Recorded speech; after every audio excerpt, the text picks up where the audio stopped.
Hey guys, welcome to Data Studios.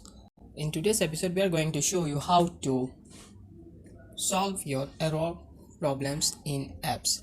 Most of the times we can see that the apps are not opening properly or not working properly, and most of the times they are buffering or hanging.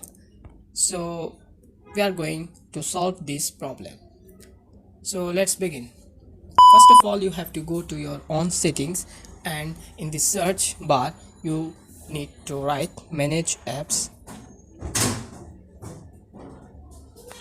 and click to that manage apps option, and here we can see that the apps are, but in here I am going for Facebook, and you need to, in the bottom you can see the option force stop, uninstall and clear data. You need to force stop, and after clicking that option you can see that they are saying if you force stop an app it may misbehave, and you need to tap that OK.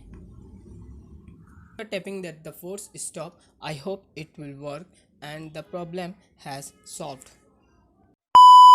So that's it guys. If you guys like this video, then smash the like button and subscribe to our YouTube channel. Don't forget to share with your friends, and take care till then. Bye.